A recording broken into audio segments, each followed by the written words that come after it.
Here we go. Good morning, Martin. You will have a fairly busy morning, but there is time for a good cup. You could hear this robot and you could see it moving, eh? Danny, did you hear it? Yeah, I did hear Okay. it. Cool, then we are all set. Great.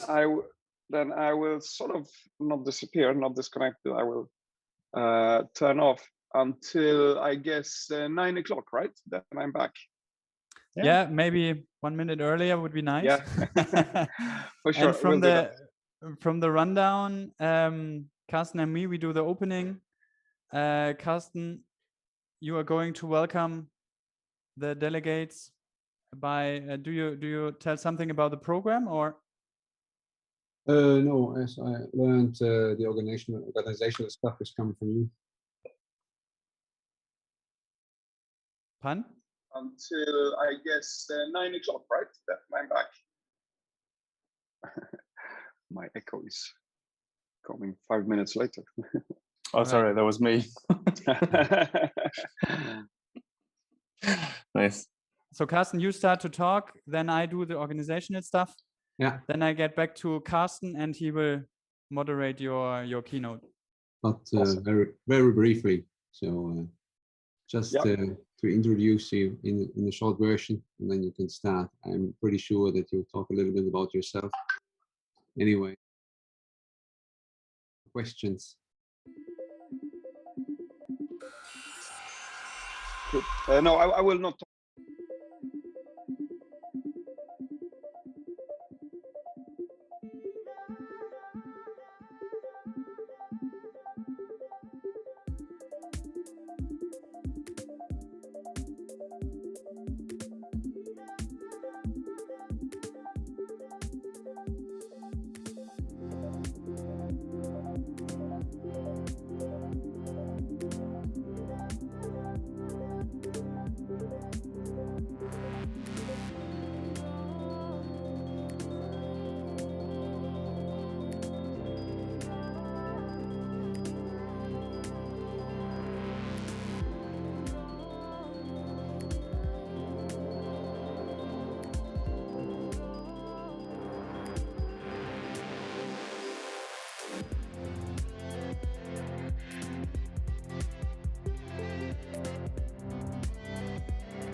Setup. Ich hatte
View.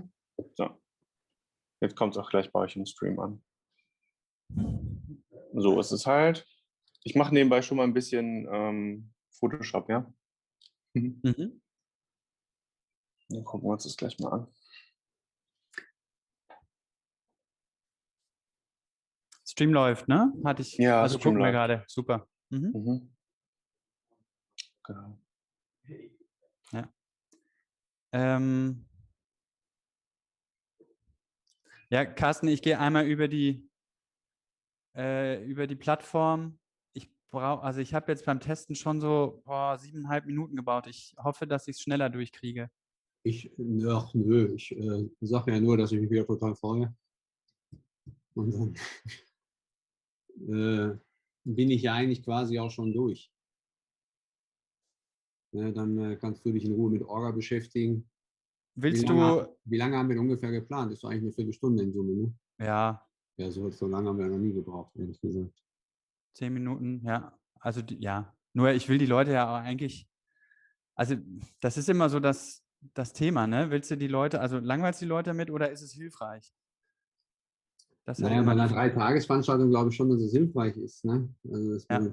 gibt spannendere Sachen, das ist vollkommen außer Frage.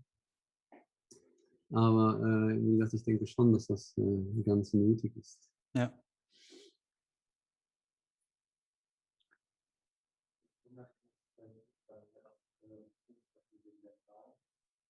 Ja. Ja, ja, ich habe meine Blätter davor. Ich sehe da gar nicht so viel. Der Klicker funktioniert. Carsten, ich schließe. Warte, also das ist die gleiche Folie wie am Anfang, mit der schließe ich auch. Also die vorletzte Folie zeigt die Studenten und Stefan Krebs, den Herr der Unterschriften. Und dann, und dann kommt als letzte Folie im Grunde wieder die Startfolie. Welcome to TDW München Digital. Willst du dann noch Wir was haben- sagen oder wir soll ich haben- dann direkt übernehmen? Bitte? Soll ich dann direkt starten oder willst du dann noch sagen, auf geht's? Und dann sage ich, nee, lass mal. Nee, ich sage dann quasi, genau, hier nutzen Sie die Chance, mit den Kolleginnen, Experten etc. in Kontakt zu treten. Damit gebe ich zurück zu Carsten und wie sagst du immer, einfacher wird es nicht. Ja. Gut. Und dann mache ich aber direkt in englischer Sprache weiter. Genau, und dann kannst du switchen ins Englische. Wir haben sage und schreibe eine Handvoll englischsprachige. A handful. A handful. Und das ist noch nicht mal verbrieft. Da weiß ich von einem, dass er deutschsprachig ist. Also insofern. Ein braucht deutschsprachiger man es nicht auf Englischsprachiger. Englisch machen. Bitte? Ein deutschsprachiger Englischsprachiger. Ja. Genau. Das habe ich schnell im Internet übrigens nachgelesen. Und ich gleich auch kurz was sagen kann zur Einleitung. Ich finde ein völlig anderes Foto unseres Sprechers. Ganz Ach so, interessant. mit den offenen Haaren? Ja.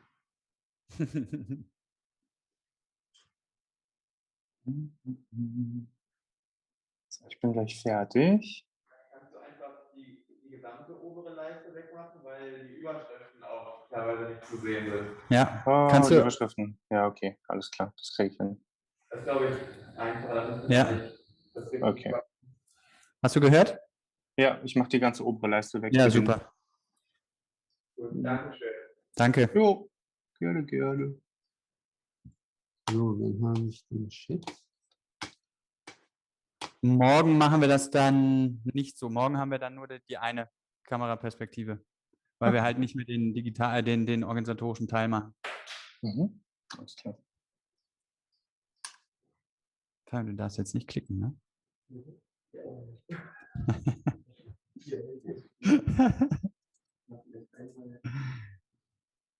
Aber Carsten hat sich echt so Samstag richtig hingehauen? Ja. Wahnsinn. Okay. Fabian, willst du nochmal durchklicken, die Präse? Ach so, ja. Das wäre super. Mhm.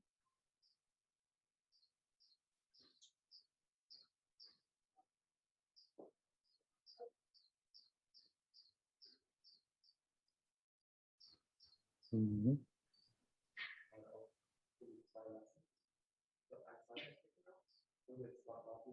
Mhm.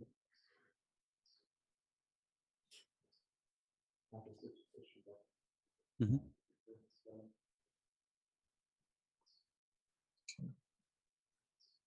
Ja, ist doch gut, oder? Super, Dani. War das okay so, wenn ihr durchgeklickt habt? Ja. Geht, Kannst ne? du dann, wenn wir mit dem Bild im Bild fertig sind, wir das andere nehmen? Ist das möglich? Ja, auf jeden Fall. Ich habe das hier schon ready, schon vorbereitet entsprechend. Ich klicke dann, blende dann einfach wieder die volle ein. Okay, super. Das heißt, wir starten auch mit dem vollen Overlay. Ja, Okay, super, Dankeschön. okay. Sind dann alle bereit? Können wir den Livestream einbauen oder wollen wir noch was testen? Ich glaube, ich bin, glaube ich, ready. Also kriege ich einen Vocal Cue oder sowas? damit ich höre, okay, jetzt startet ihr die Präsentation oder sowas, damit dann der Übergang vielleicht möglichst sauber ist zwischen den beiden. Achso, wir Overlays. haben Dani, wir bleiben erstmal so im Bild. Warte, Fabian schaltet einmal um. Mhm. Wie ist denn gleich überhaupt der Prozess? Läuft Und das erst Bild über den Film? Das Bild im Bild vom Artem ist noch an. Jetzt. Genau, wir bleiben so. Mhm. Dann klicke ich auf die erste Folie, die machen wir noch so. Dann Mhm. klicken wir auf die zweite Folie, die macht der Fabian dann groß. Ah ja, super. Perfekt. Nee, das ist super. Das ist ein sauberer Übergang. Das ist ganz Und entspannt. dann gehe ich in die andere Position und der Fabian blendet dann erst Bild im Bild ein. Ja, das ist super entspannt. Perfekt. Ganz super. Wie Ja. viele Sekunden brauchst du? Ach nee, eine halbe, eine Viertel. Okay, alles klar. Also sobald ich dann sehe, dass ihr den Fullscreen reinmacht, dann mache ich das Overlay rein. Und Ja, wenn ihr okay, rausgeht, ich habe meinen Finger drauf, dann passt das. alles klar. Genau. Schön. Dann nur einmal.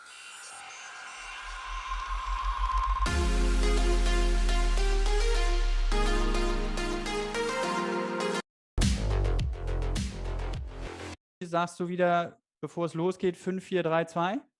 Genau. 5, 4, 3, 2 oder 1.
Einen wunderschönen guten Morgen und ein herzliches Willkommen zu TDW München Digital 2021. Mein Name ist Carsten Felden, ich bin Vorstandsvorsitzender des TDW e.V. und ich freue mich sehr, Sie heute zu unserer dann doch in Summe 3-Tages-Veranstaltung hier begrüßen zu dürfen. Was unterscheidet uns von vielen anderen Angeboten, die Sie derzeit halt auch im Markt erhalten? Wir haben uns viel Mühe gegeben, aus dem Verein heraus ein Programm für Sie zu entwickeln, um unseren Zielen halt hierbei halt auch gerecht zu werden, eben eine Wissensdrehscheibe zu sein und Vernetzungsplattform, sodass Sie für Ihre persönliche Arbeit halt auch Mehrwerte daraus erzielen können. Und das ist genau das Entscheidende, was uns eigentlich hierbei dann halt auch ausmacht und was auch die Qualität von dem ausmacht. Hier reden Anwender zu Anwendern und Sie bekommen weiteren Input von außen, um einfach auch dementsprechend die Diskussion halt hierbei dann anzuregen. Und all das reflektiert das Programm der kommenden 3 Tage. Wichtig, und das betone ich immer wieder bei unseren Veranstaltungen, ist, dass Sie auch dabei aktiv mitmachen, auch ein aktives Erleben in diesem Moment haben, denn dadurch entsteht der entscheidende Wert.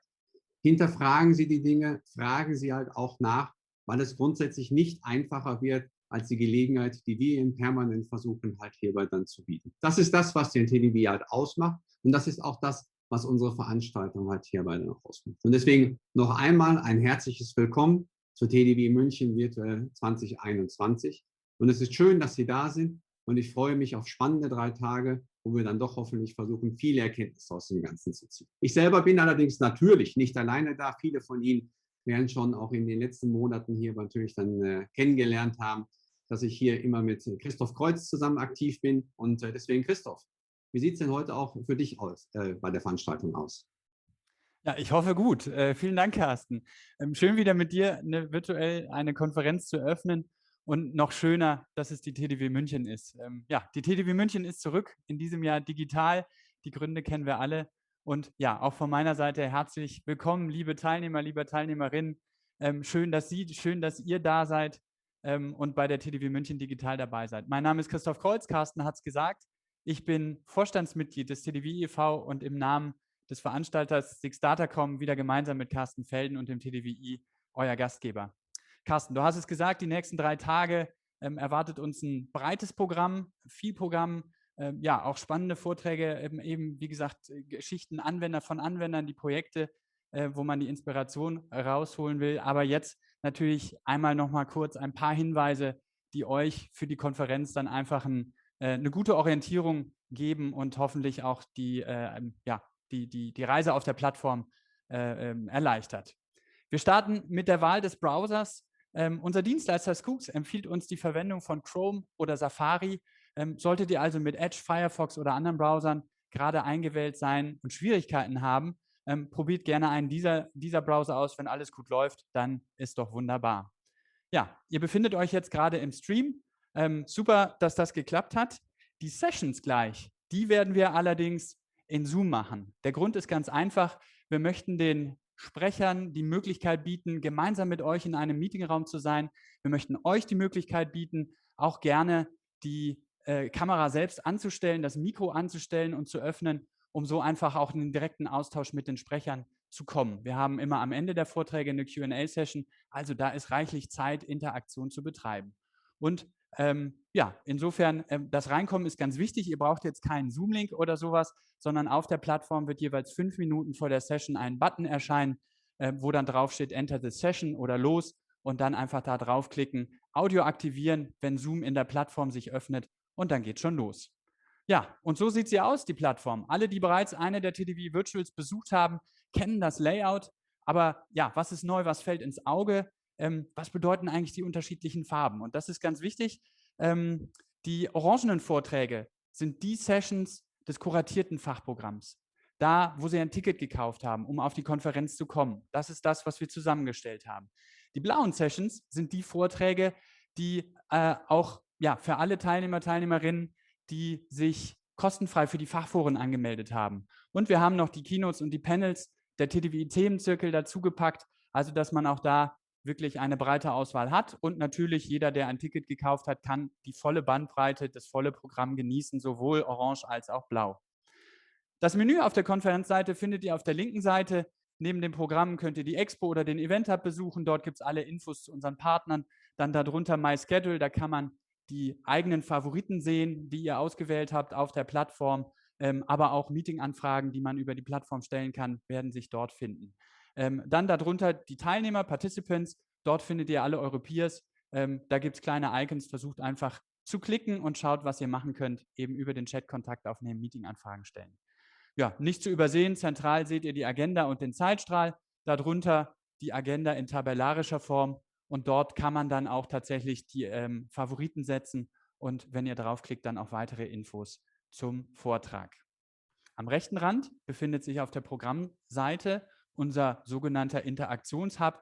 Neben den aktuellen News und Hinweisen zum Programm findet ihr den offenen Chat, in dem ihr alles posten dürft, was ihr der Community mitteilen möchtet. Aber bitte, eins ist uns wichtig, bitte beachtet den Code of Conduct. Wir wollen hier keinen Shitstorm auf der Plattform haben. Natürlich, konstruktive Kritik ist immer willkommen. Unser Team ist auch im Hintergrund dabei und gibt eine Antwort. Aber wie gesagt, alles im sachlichen Maße. Ganz wichtig für die Interaktion auf der Konferenz, ganz rechts findet ihr den Private Chat. Dort könnt ihr alle anderen Teilnehmer, alle Peers ansprechen, direkt anschreiben. Einfach rechts oben auf Participants auf die Schaltfläche klicken und dann, wie bei mir im Bild, ich habe schon mal ein paar Kollegen testweise angesprochen, seht ihr dann, mit wem ihr in Kontakt habt. Und kontaktierte Personen seht ihr dann verschiedene Notifications, ein kleines Pop-up-Fenster. Unten rechts sieht man, ich hatte noch mit dem Kollegen, mit dem Fabian, gechattet. Da sieht man so einen kleinen roten Punkt und auch im Fav-Icon oben dann am Tab sieht man auch, wenn man eine Nachricht hat. Ja, und der Kern der Konferenz ist natürlich das Fachprogramm. Ein riesen Dankeschön an alle, die beim Call for Contributions teilgenommen haben.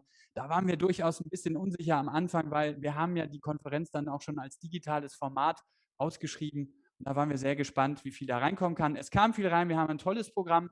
Danke an alle Sprecher, die sich die Mühe gemacht haben, jetzt auch die Vorträge, Workshops, Projektstories vorzubereiten. Also insofern sind wir da sehr stolz auf das, was wir auf die Beine gestellt haben. Ja, und wer hat es gemacht? In dem Fall nicht die Schweizer, sondern unser Fachberat Peter Schamoni, Carsten Felden, Peter Glochowski, Joachim Philippi, Kadi Schulze haben die Auswahl getroffen, haben ja, herausgesucht, was wirklich gerade auch am Markt interessiert und insofern das Programm zusammengestellt. Gleich geht's los. Der Tag heute startet mit der Keynote von Martin Wesowski. Carsten macht gleich die kurze Einführung. Morgen wird Pia Karger die Keynote übernehmen. Sie kommt aus dem Innenministerium, ist da für die digitale Gesellschaft zuständig und wird uns so ein bisschen die Sicht der Bundesregierung schildern. Leider der CIO des Bundes, Herr Richter, musste kurzfristig absagen. Ja, wir haben gemutmaßt, ob er gerade in Sachen Digitalisierung im Gesundheitsministerium unterwegs ist, aber das ist nur eine Mutmaßung, das kann ich nicht sagen. Mittwoch ist dann Marc Bastien dran. Er schaut auf Corporate IT und wie die Corporate IT aus seiner Sicht in den modernen Zeiten aufgestellt sein und neu aufgestellt werden muss. Ja, und ganz persönlich freue ich mich auf die Special Keynote morgen Abend. Wir haben einen echten Champion zu Gast, zweimaliger DTM-Champion Gary Paffett, Formel-1-Testfahrer, aktuell in der Formel E unterwegs, wird Carsten und mich und Sie natürlich und euch auf die Rennstrecke mitnehmen. Ja, Carsten und ich hoffen, dass er im Gespräch mit uns wirklich dann einige Anekdoten zum Besten gibt. Also es lohnt sich auch morgen Abend reinzuschalten in die Special Keynote. Ja, und ganz klar, auch digital geht nichts ohne Unterstützung, ohne entsprechenden Support. Deswegen an der Stelle auch nicht nur bei den Sprechern ein herzliches Dankeschön, sondern auch bei unseren Partnern und Sponsoren, die ja wieder eine tolle Marktübersicht präsentieren. Da sind wir sehr stolz drauf.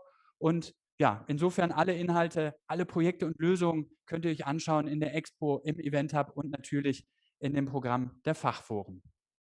Ja, und ganz wichtig auf so einer digitalen Konferenz ist immer die Interaktion, beziehungsweise auch immer eine große Herausforderung.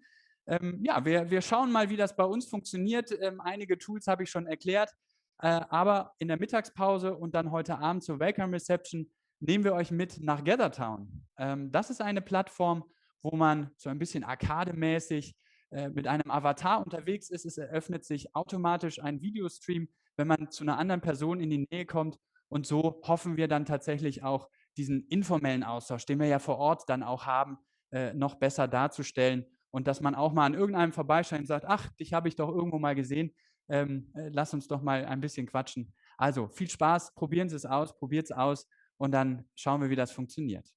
Ja, und auch eine Bar gibt es in GatherTown, zumindest bei der Welcome Reception heute Abend. Und dort haben wir uns ein kleines Schmankerl überlegt.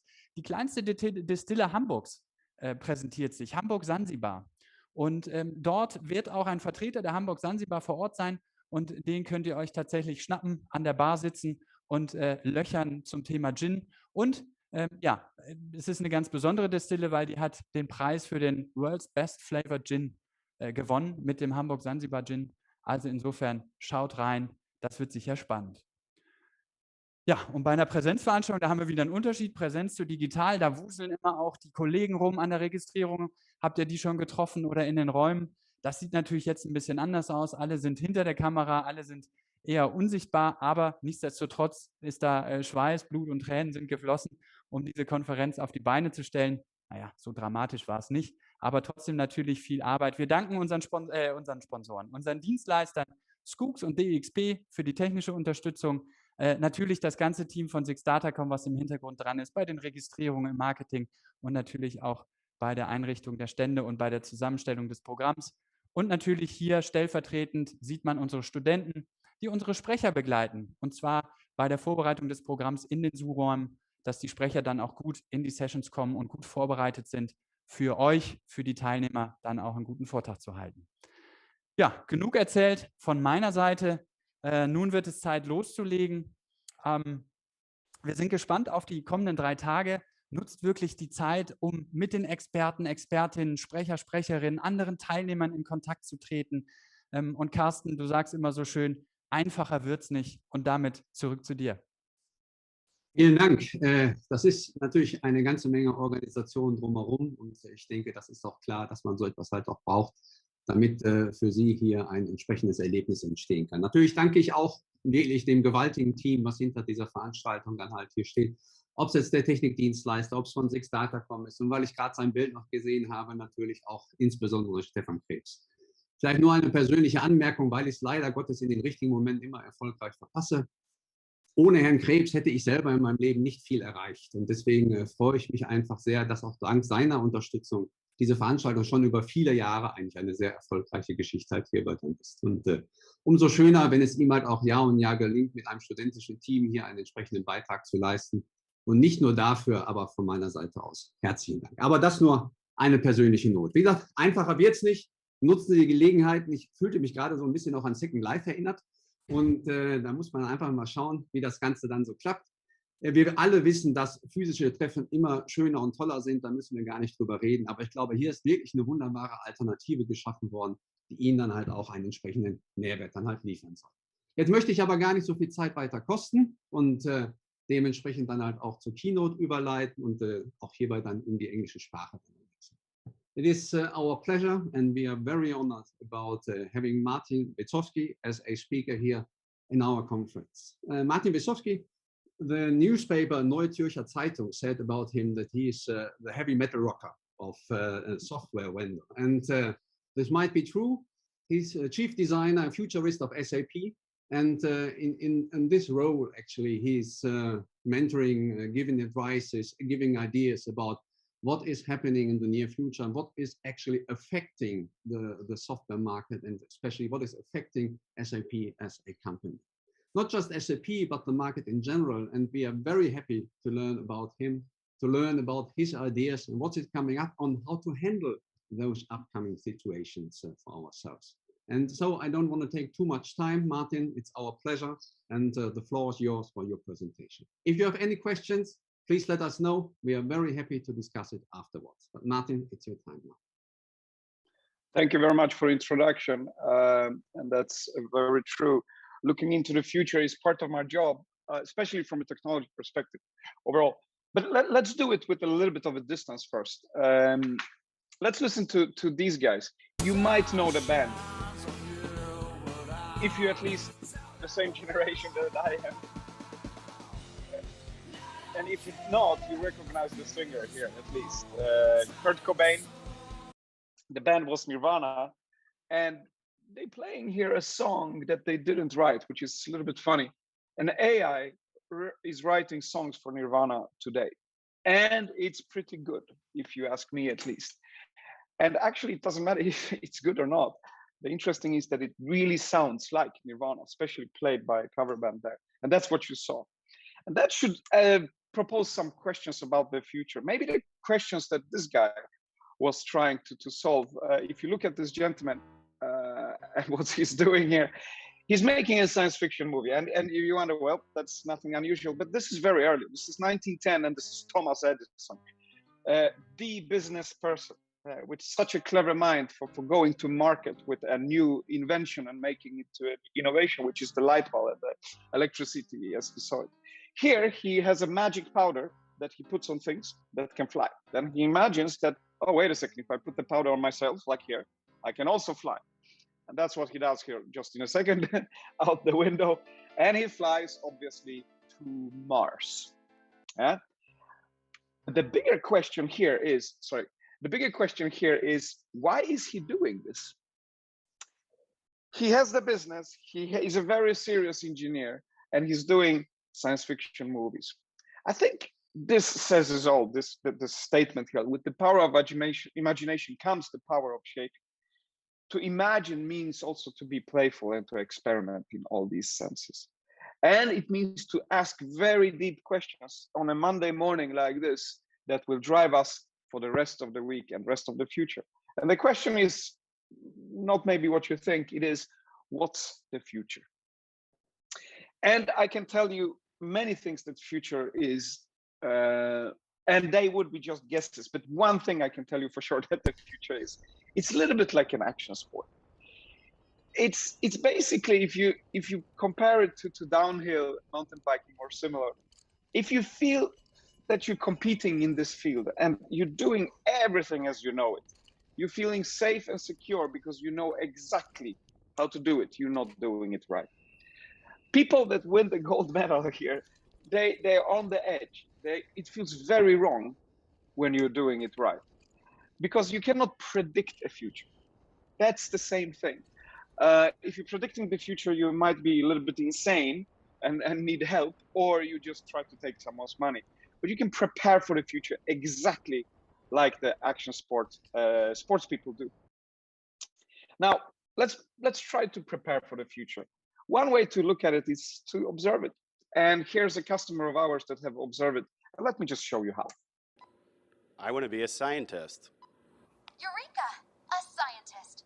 I think science is so amazing. Why do you want to be a scientist? I always really liked chemistry and physics in school. The study of physics is incredible. Take gravity. You can't see it, but the second you trip, it's right there to pull you down. Did you ever fall or trip on something? Yeah, unfortunately, all the time. It happens to me all the time. That's gravity pulling you down, sometimes with an ouch. Sometimes with an ouch. I love this example. I've been using this for several years now, because for me, it shows what Mattel done to their biggest business here, the Barbie doll, and pulled it a little bit into the future. It also illustrates how the future works. For example, the Barbie doll here, that this toy doesn't cost more than €100 on Amazon. And it has a computational power that is worth, I don't know, 100 times more just 10 years ago. So this is an exponential Moore's law development. It's cloud computing. It's technologies we take for granted, like Wi-Fi. It's natural language processing, so part of the AI and machine intelligence, machine learning movement. And it describes a little bit bigger picture than we think. For example, not only the technology here, and that actually Barbie is interviewed by a human and talks about science. What if the imagination takes us to the place where the kid is hungry? So the child is hungry playing with Barbie, and Barbie understands that. And Barbie has a GPS and connection, your credit card, by the way, because you're the parent. And Amazon can deliver, Amazon drones can deliver maybe a hamburger from McDonald's or something. Would that be okay? Is that a good design? We could ask. You know? The design doesn't end there, because, you know, even if Barbie is in this new industry all of a sudden, sensing personal food taste, Michelin star preparations, who knows? Maybe the hamburger can be stolen by another kid. And all of a sudden, everything changes again, because Barbie can record that crime with her eyes, and she can face recognition, address book, and so on. And we can go to a new way of looking at the future for Barbie, where she maybe predicts crime. She has a full police administration abilities. She's a personal alarm. Or maybe in some political systems, she helps to also enforce the law in a different way than we are expected. Well, all these imaginations ended because this product was discontinued. And the reason was that the parents sometimes thought that the Barbie might be listening to the children. Okay. And you might think, okay, that's not impossible. At the same time, the same people at their houses in general had a Siri. They had the Google talking machine. They had the Amazon talking machine. They were not worried that these people were listening. They were not worried that Facebook was listening. So see, sometimes we are irrational and sometimes a little bit stupid when we take these decisions. So designs of technology and looking at the future is also a social, intellectual, and emotional endeavor, not only a technological. Okay, let's look at another example. I really like this one because I've been observing it for a while. These guys are going to space. That's a fact. This gentleman, Joel Sercel, quit NASA after 17 years. Also a fact.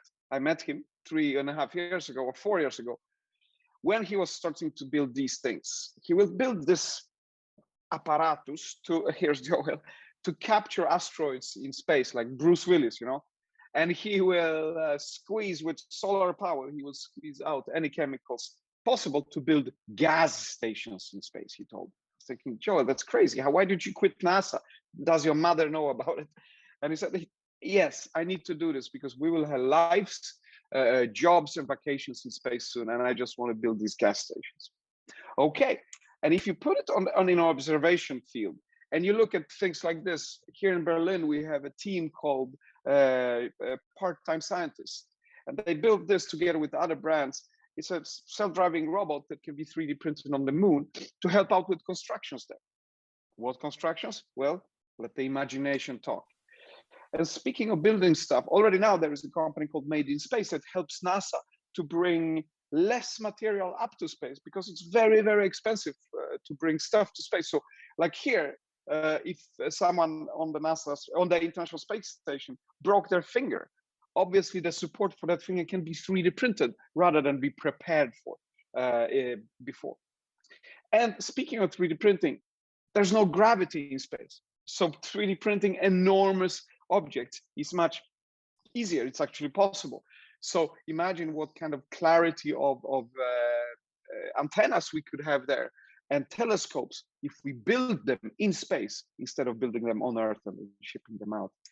And just speaking of more business there, for 3 years I've been following this. 3 years ago, I told, maybe if you've seen it, that there is an interesting stone circling our solar system. Psyche is the asteroid, and it's worth 8,000 quadrillion pounds. It's an insane number of money. I hope you don't have it on your, or actually, I hope you do have it on your budget, to be honest.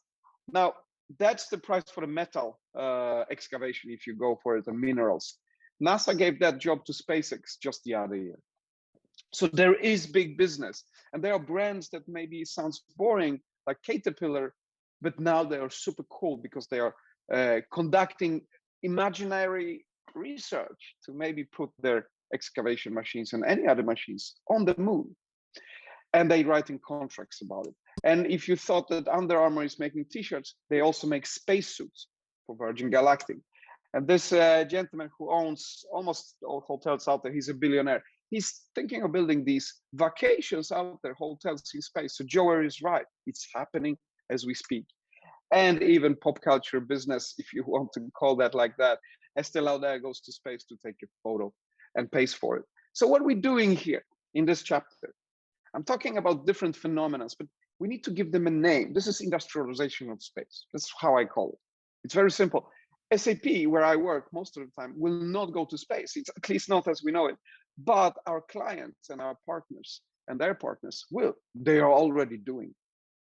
So we need to consider such futures in a very larger spectrum and see them with different eyes when we look into the future.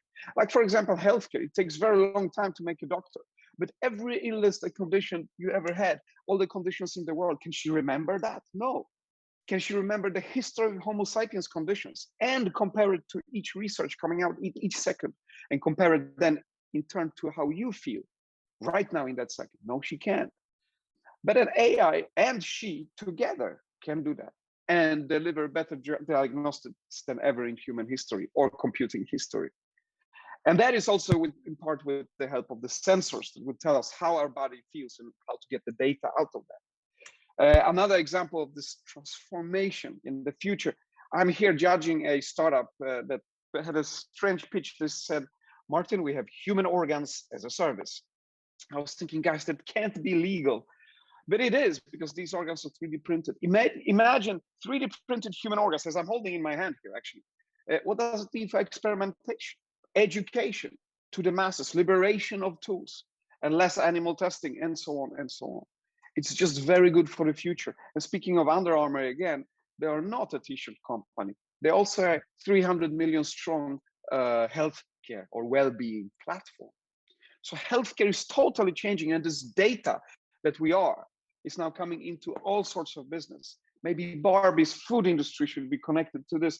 This is a restaurant in Tokyo. They're supposed to open in 2020. Didn't happen, obviously. But what they want you to do is to send them your body liquids. Yes, I know it sounds totally gross for a restaurant, but they want it for your DNA. Once they have it, when you walk in like this gentleman, they will start to 3D print a perfect meal for you in sushi that keeps you healthy, because they know your DNA, they know how you feel today, and they are here to keep you well with really great food that is specifically made for you. And you need obviously that kit to send it in, and so on. Now, so this is data. Who we are gives data to the machine and data back to us. Look at this guy. Simply, President Trump is a total and complete dipshit. Now, you see, I would never say these things, at least not in a public address, but someone else would. Someone like Jordan Peele. How we walk, how we smell, how we talk, who we are, I don't know. How we look on pictures, all that is data about us. And that data can be taken and created back. And this is what deep fakes do. I know you know about this. This is extremely entertaining on a Friday night if you want, but also extremely dangerous. So these futures are designable by us. And it's a question to us how we want to proceed with our data out there into the market. Can we connect our thoughts to the internet? Well, apparently we can. This AD is typing 8 minutes per 8 words per minute. That was 3 years ago. Today we can do 16. I checked yesterday. That gentleman is driving a Formula One car, as we will probably hear about later. He's also paralyzed, like that lady. And they do this with their thoughts, folks. So we're going from this internet to BrainNet. We can connect our data inside us, can be extracted to talk about the world and with the world. This sensor gets that data out of our body. It could be a temperature, for example. It's the size of a grain of rice. Now, next picture here, the white part is a grain of rice, and the little sensor is now a computing unit. And it's not like a grain of rice, it's the size of a grain of sugar. You could put it in a drink in the morning. And maybe in the future with neuroscience and all other technology research and progresses, when we put it in a drink, it's not only to get data out of the body. Maybe we can put data inside our brains and learn something. We could have a new information implanted in us, maybe in our morning drinks, Egyptian history and Kung Fu. Why not? Have it for as long as it stays in your body and enjoy it for the rest of your working day. And obviously the final data to be hacked, the human data, the CRISPR-Cas9, the DNA rewriting tool that is cheap enough to be industrialized. To end this first chapter, I mean, what I'm saying is basically that never in the human industry, or history, I should say, has the present been so temporary. Science fiction, as I showed you in the beginning with Thomas Edison there, is becoming science fact. And in between, there's science, mathematics, us, and hard work that we do to make real cool things happen out in the world. In the second chapter, I will talk about okay, if that's the way to observe the future, and I can talk about it for a whole day, what's happening out there, because that's my job. How do we apply it? What are the values and methods? And one value set we can talk about immediately is our skill sets. What companies are made of, what people are made of. And you know, this manual dexterity, this manual, obviously that's not necessary in such a way. Management of financial resources, installation and maintenance, reading, writing, math, and so on. not so necessary anymore. So you see management coming as service, we are not necessary anymore. In the future, we will look at innovation. That's the skill sets. Do you have the analytical thinking and innovation, active learning all the time, creativity, critical thinking, so skepticism? Is this right? Complex problem solving. So not your normal 3 months KPI. Forget that. This is strategic thinking, leadership, social, emotional intelligence, reasoning, and so on. And we need to learn this so fast. So probably 1/3 of the year must go to learning. So it must be a totally change of our internal systems, what we are here for, and how to keep us up to date. And that obviously takes challenges to a different level. But also on company level, we need to change our attitudes. If you still think we're doing business for profit, you forgot the profit is an effect of you having a great purpose and great business model that people understand. If you have these two things, you will make money. Profit is an effect of these two. So keeping all that in hierarchies and making a long plan, trying to predict the future instead of prepare, as I told you, that's wrong. We should have a purpose that people understand. You should share this in your network to empower them to experiment to reach it. And this is where we had it. And I love this from Nordstrom's in America. If you're a new employee, this is what they tell you. Hey, welcome to the company. Here's rule number 1. Use your good judgment. No other rules. That's it. Let people manage themselves. And it's hard. I mean, if you were standing in front of these young women, what would you try to teach them? What could I give these young women so proud of themselves here? It's a wonderful picture. I have no idea. And that's a good thing.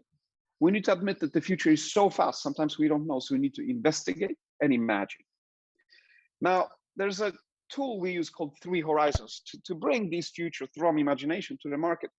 Say you have 1, 2, 3 years to bring something to market, or maybe quarters, depending on your service.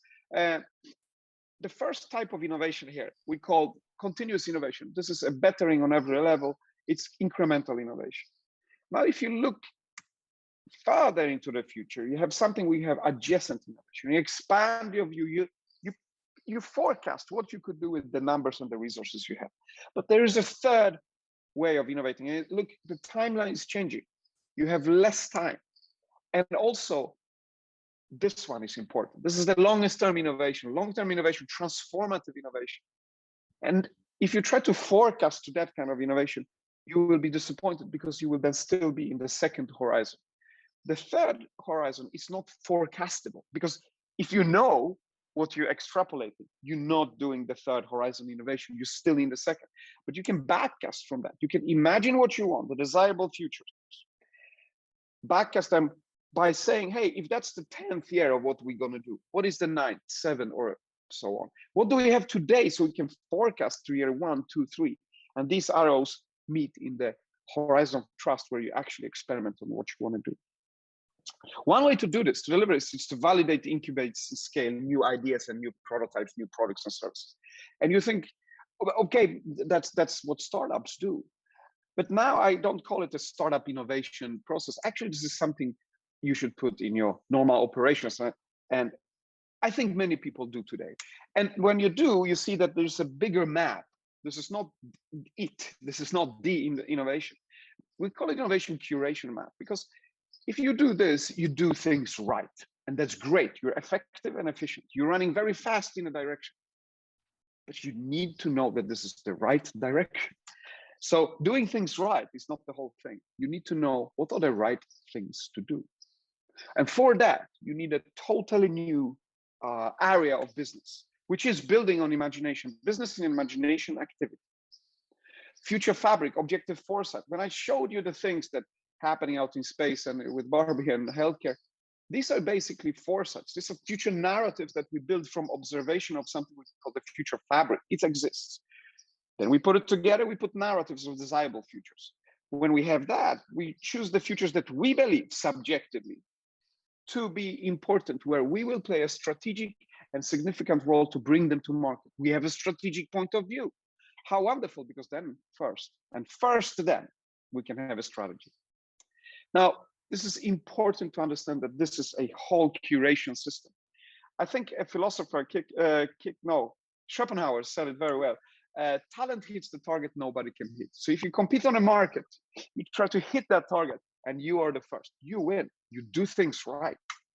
However, Schopenhauer also said, genius hits the target nobody can see. So my question to you is, what have you imagined? What did you see? What is your vision before you have a strategy? Now, one company has done this really well. I will show you that in a second. And I call it this slingshot method. It's the last method in this chapter I will talk to you about. If you have these three horizons, you have this imagination in the future, very good. Because this is when you can start to talk to people. You can establish your sort of a route here to the horizons with these planets. And you shoot this imagination rocket out to this space and start to talk and convince people. You start to make this imagination tangible so they can understand it and maybe follow you and start to make this product, this imaginary, not possible third horizon, not forecastable product yet, imagined, but today. And this is where real investigations start to happen. You make imaginary real, activate everyone and co-innovate to deliver it step by step. And then you go to wherever you want to be in the future. Now, this company I will talk about did it really well. They said, we want to make a computer that is basically in the size of a book. You can carry it around and learn it in 20 minutes. They said it in 1981, when a computer was the size of a car. How crazy imaginative is that? And also crazy. Learn it in 20 minutes without being an engineer, and you can carry it around. And they also said that it will be connected to other computers with a magical radio link. Yeah, that's almost bananas. That company started with that imagination. They said, we want to release this as soon as possible. So they start to make mock-ups. This is obviously a prototype, a concept. It's no electronics. It's impossible. Because if it would be possible, it wouldn't be in third horizon. So they started to play around with these mock-ups. They made one more. They said, hey, let's make one that looks like a book. You can open it, close it, maybe. And you see what's happening here, right? And then they go back to the reality when they convince the people that this could happen. They said, well, let's go to the market with the first example. It's ugly as hell, but they did it. They had this persistent. Then they went again, then they made it smaller and convenient. Then they made it the size they wanted. This is obviously Apple taking a 27-year risk on a vision, imagination that is not possible, therefore so very desirable. If you watch Star Trek, you might know this guy. He's the bold one of the three. The doctor is more like a chief of operations. He wants only to stay safe and make everything work. And Spock is just the logical one and warns everything that the numbers doesn't up, like a CFO. But listen to this guy. They are landing on a very dangerous planet, and he's been warned by the doctor that this could destroy them. Dr. McCoy is right in pointing out the enormous danger potential in any contact with life and intelligence as fantastically advanced as this. But I must point out that the possibilities, the potential for knowledge and advancement is equally great.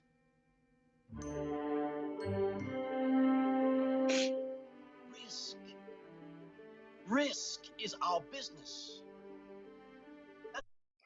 Risk is our business, folks.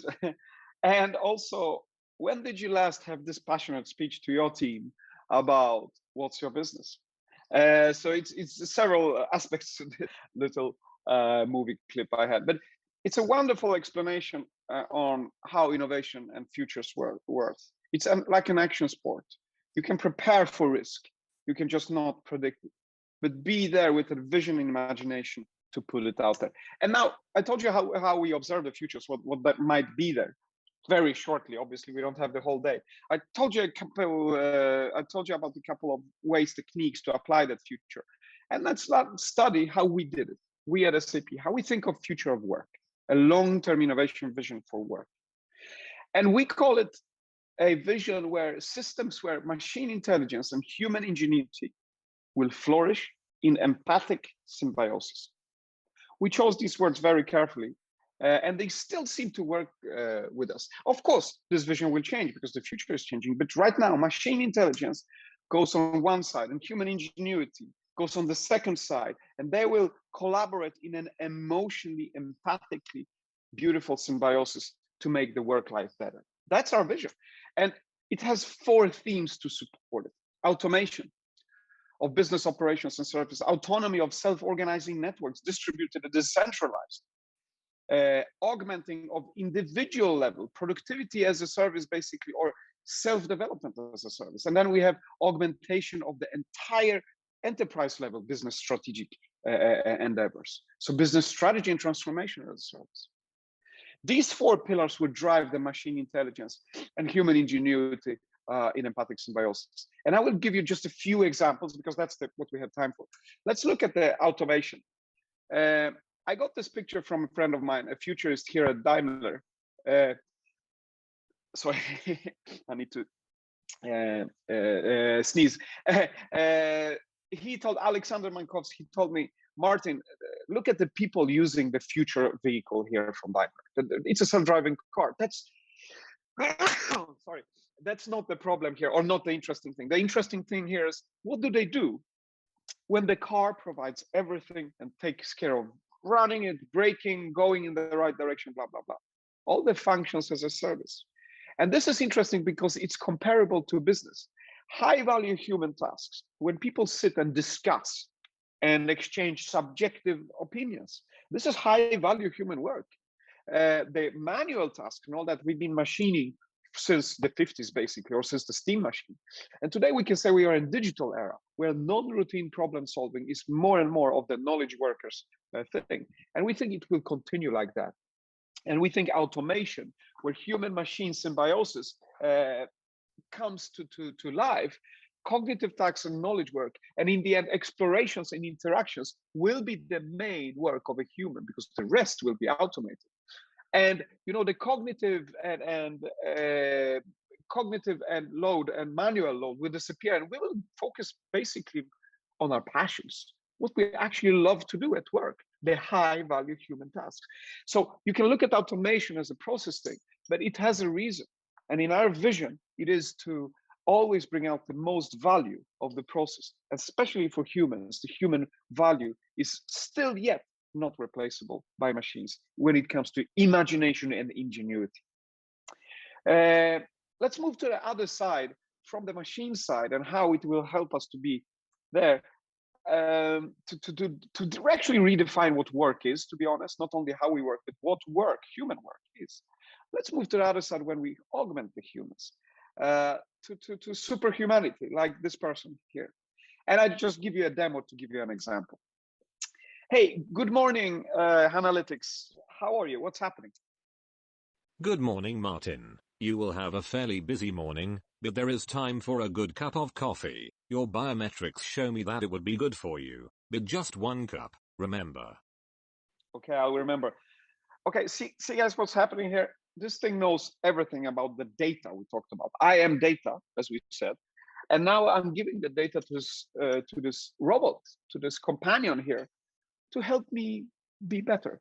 And I'm drinking too much coffee in the morning, so my decisions are a little bit stressed.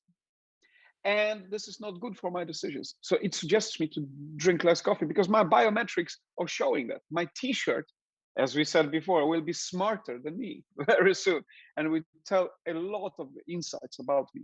Now, I think I find it fascinating if it's made safely and securely. This is a great help for each one of us. Now, I'm also more of an evening person, so it tells me I have a busy morning. You probably will have a different message, because you are more of a morning person, maybe. So see, this is individualization down to each one of the maybe 2-3 billion users of SAP in the future. There is no pre-written software. It's a software that emerges while you use it. And that was one example of that. Okay, Analytics, thank you very much. Now, I have a difficult question. Me and Leia, we have been wondering over our employee satisfaction numbers to boost them a little bit, and how we stimulate the teams better to produce a little bit better and feel better the next 2 quarters across the globe. But we don't want to spend too much on travel. I know it's an ambiguous question, but what can you tell me? When colleagues travel so they can spend time face to face, your delivery quality goes up 5%. That saves software maintenance costs with customers by 2.5%. I found the routes that would make sense economically and that allow the colleagues to spend the most time face to face. We will review them tomorrow. Okay, we will review them tomorrow. So now this thing is my boss, which is okay. I'm just human. I'm so biased to think I'm so important that I don't have a time for a review. But this thing tells me that this is important. And the findings just from that question are amazing. How many data silos did SAP connect to make this happen? How much integration data harmonization happened? And this answers questions I didn't even ask. And I can go on in depth how technologically fair it is and impossible this is, but it is a vision ready to be pursued. We want this to happen. And our business technology platform is the first step into this direction. This is imagination and slingshot thinking, like I showed you with the rocket. This is third horizon thinking. And it frees us from the constraints of the human knowledge. So we can start to be like normal people again. Stop hunting and gathering and doing all that and start to be us. Individual and special with the technology that makes us smart. The smartest app in the world, that's the one that makes me smarter. And this data idea comes back when data becomes information and then knowledge and then wisdom. This is a good thing. And in products, when features are packed in a bag and served, they build relationships. And if you're still managing, data and information as the main thing, I suggest we also look much more at nurturing the relationships, supervising the knowledge and the wisdom that people collectively have and how technology can help them. Because that's the lucrative work in our business from tomorrow. Design relationships, imagine future relationships, the rest will follow. Now, another way to build a relationship is also a very innovative one, is to have this clear and outspoken purpose. Patagonia says that they wanted to sue President Trump because he was stealing land from American reserves. They said we pay back 10 million from the Black Friday earnings because that's a stupid business model. It's just ripping people off, and look how people behave on Black Friday. We are not supporting that, they said, even if it makes us rich. And they said, don't buy Patagonia. Don't. Come here with your old jacket. We will repair it for the rest of your life. It's a radical act. That's a better sustainable. They basically say this: buy our jacket, climb the mountain, see how beautiful it is. And you will. And you go, wow, that's beautiful. And they go, yes. Do you want to save it? Good. That's why we exist. We just happen to make jackets. SAP says we are here to improve people's lives and make the world run better. We just happen to make software. This is what we want to say. And I ask you as the last question, maybe, why are you relevant 10 years from now? And to whom? Why would they think you are relevant? And if you can, it's a very hard question. Don't answer it now. It's terrible on a Monday morning. But I urge you to start thinking about it. Because if you have no idea, at least an idea why you're relevant 10 years from now, you will not be relevant, or at least run a risk of not being. Okay, last demo for the day. This application is called Pen and Paper. It's amazing. You can do almost anything with it, as you can see. And you recognize it's a travel voucher. If you went on a business trip, you want your money back from the company. Okay. This trip happened in '69, and this business person went on a trip to the moon. And the vehicle he was using was a government spacecraft. Oh, yes. This is the travel expenses for Mr. Aldrin from his flight to the moon. He had to fill this in to get his $33 back. Guys, it's important. And did this, super courageous human being, a hero of ours, with going to space actually for the first time to land on the moon, imagine that there will be a technology he could, 47 years later, when he can make a joke about it? Probably not even him. But what I really hope for, that we're freeing Buzz Aldrin from this manual hunting and gathering kind of work and can focus on dreams instead and imaginations, which is high value human work. Probably hear music here. It's beautiful, no? And as you guessed by now, it's not made by humans. No. Human creativity is now outsourced to, in this case, a computer called Ava. And this piece is called Genesis. And I'm choosing this because it should remind us that whatever vision we have, whatever future we see, whatever small or big decisions we take right now, they will affect our long-term future. And it's always a beginning. So every time you guys forward in a new chapter in your business, it's always a beginning of the future. So imagine one where we all can have a great life, design a future we all will live in or want to live in. And I think that's possible if we start thinking in this long-term perspective and imagination. And while we're doing that, we also need to remember to have some fun. So enjoy your future thinking and long-term innovation. And I hope you enjoyed this presentation. Thank you very much.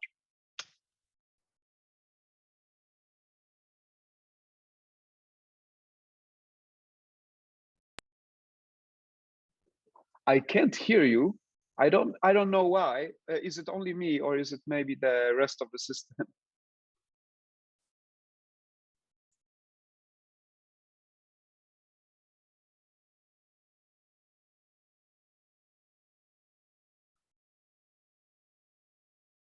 I still can't hear you there.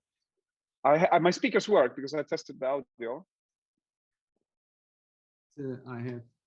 Now I hear Here we go, Carsten. We hear you now. Yep. Oh, I have no idea what happened, but if it works now, technology.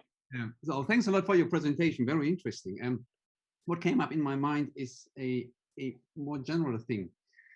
I have the impression that in the recent 10 years, 10, 15 years, the speed of new concepts was dramatically increasing. At the same time, the lifetime of these concepts is getting shorter and shorter. And what you have shown with Star Trek was that handling risk is actually our business. Is it maybe true that humans are actually losing the ability to manage risk? Especially, I think there was another Star Trek thing, The Undiscovered Land, which is addressing actually the future. That humans are really losing the ability to manage this risk because the speed is much too high. And maybe that this inability somehow is reducing the speed again. So that at the end, the human or the people themselves are actually in charge and responsible for what's coming up in the future, what's not coming up in the future.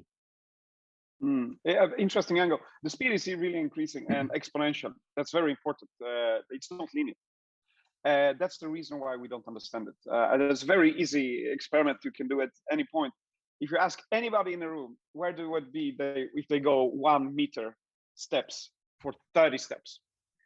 Everybody, a 5-year-old can tell you will be 30 meters ahead. Yeah. But if you ask them, what if you go 30 exponential steps? Very few people in the room can answer that question.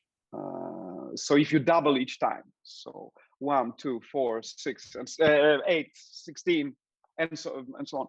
What's the last number? People don't know. And it's enormously big. It's actually 26 times around the globe. Okay. That's the difference between how the future actually, the real speed, and how our brains work. Our brains work linear because we are here to catch an animal on a savanna when it linearly passes, to pass a ball or something like that. But the future is exponential. So we don't understand it naturally. Therefore, we need departments and people and experts that look at that. With that, observing the future is possible. So that's my answer to the question. We will observe futures that are farther ahead. We will have concepts that are much more systemic. For example, climate change is a concept. Making little technology that makes CO2 clear in this room is one tiny thing. But on the systemic concept, we need to shift our living. And that's possible, imaginable, and we can do it. But it won't happen alone. We need to complete and complement each other instead of compete with each other as companies as well. And you also see this in the business. When the future is too fast and the concepts are getting too complex, we make partnerships. And I think that's an evidence of where competition moves to completion, as I call it in the future, through complementarity. I mean, even the fiercest enemies, like maybe not enemies, but competitors like Daimler and BMW. When BMW said a long time ago, we are not in automotive business. No, we are in the business of mobility. We don't make cars, we make people move. And that's a very different business. And just a few years ago, they partnered with Daimler to increase mobility, for example, here in Berlin, with bikes and cars you can rent and so on. And this is where concept starts to survive, even if such as a speedy future, because they are addressing a very different set of problematics, not the linear one, but the exponential. And that's my answer to your question. It's a complex question, so I thank you for that. But it is a complex answer to think about as well. But it's a worthy one. So we do need the ability to transform somehow, to transform upcoming concepts in something we are able to handle. Yes, I think so. And for me, that's a concept. I think automotive is a good example here. They have concept cars, and why do you spend 10 million on a concept car? You can't sell it. It will never be on the road, and you cannot take parts from it. Actually, it's made out of fake parts. Maybe there's an engine in it to just drive it on a stage and back, but that's it. Why do you spend it? And for me, that's exactly what it is. It is inspiring tens, maybe dozens of cars and mobility solutions to come into the future, just by being presented and made as a concept demo. So I think we should expect more imagination being presented to people, because we needed to understand what the future holds. We cannot just show it in a simple product and simple service like anything else. We need to actually imagine in conceptual products and services to bring our partners, this ecosystem, on board. Okay. We have one question addressing GPT-3. What are your thoughts on GPT-3? I think it's introduced by OpenAI, if I'm sure about this. I don't know what GPT-3 is. What is that? Generative pre-trained language somehow. So it's just to have AI in an automatic fashion in your personal life. I think Elon Musk is investing in this company, and Microsoft as well. Okay, that's very interesting. I didn't know about this company. I need to check it up. Thanks for the tip. I think, but there's one word that sticks out and actually goes together with my demo. When I said that maybe in the future there will be no software that is written by humans, maybe that's not entirely true. However, I have a sense that when we write software, humans, when we predict software, again, prediction is not always the best thing, or plan software, we must go back before the release, depending on the complexity of that software, months and years to develop it. We need to have focus groups. We need to ask the people that will use it. We have minimal viable prototypes and beta, alpha, and so weiter. But that means that all we do before we release the software is a little bit guessing how to do it. That guessing takes years. When we release this first alpha, then we ask the users to give us feedback. So even after the release, we're still guessing. And then we have version 2, 3. And this investment, it takes time. And usually the answers from the applications on the questions when it's used is old, because it's released 3 years later after imagination. So what I assume here with this software that is coming out, that software that is assembling itself in the runtime, not in the engineering and design time, runtime assembled software might be such a future where we talk to software in a way. And what I'm asking for, my problem statement, is the design brief. And that design and engineering brief is real time. It's not 3 years before. The software responds to the needs we have rather than to the needs we thought we would have. And that's for me what I see in this supervised, non-supervised, all sorts of machine learning and AI tools of the future. And maybe this is such a company, but I need to study it, so I don't know really. Okay, thanks a lot. It's 10 o'clock. Thanks a lot for your very interesting talk and the insights in your ideas and thinking, especially what's coming up to us. Thank you very much. Any other questions to the participants, take the time. Maybe you can still ask the questions. We will forward it, and hopefully we get some answers we can forward back to you. And well, we have to proceed with our conference. Christoph. Thank you, and have so much fun the next 3 days. I wish you good luck with it. Thank you very much. Bye-bye. Thanks a lot. Thank you very much, Martin. There was a lot of applause in the chat. So yeah, thank you very much. He's gone already. next date. So, ja, wir können zurück ins Deutsche springen und ja, wir sind bereit zu starten. In 10 Minuten geht's los, 10:10 Uhr. Ab 10:05 Uhr werdet ihr die Button sehen, wo ihr in die Zoom-Meetings, in die Sessions könnt. Also, ja, nochmal den Browser refreshen und natürlich sich selbst refreshen. Kurze biologische Pause. Und dann heißt es, los geht's mit der TDW München, digital mit den verschiedenen Sessions. Und was uns nochmal ganz wichtig ist, nutzen Sie die Möglichkeiten der Interaktion im Chat, in den Möglichkeiten, einfach für den Austausch Fragen zu stellen, sich selber weiterzubringen. Und ja, auch nach den Sessions werden die Sprecher zum Teil noch in den Zoom-Räumen bleiben. Also, ja, Carsten, vielen Dank. Sehr spannende Keynote. Wir sehen uns wieder morgen spätestens zur zweiten Keynote. Heute aber noch viel los. Wie gesagt, GatherTown, die ganzen Vorträge natürlich, Fachprogramm sowie Fachforen. Insofern viel Spaß auf der Konferenz und ja, schöne 3 Tage. Auch von meiner Seite an alle und spannende Veranstaltung.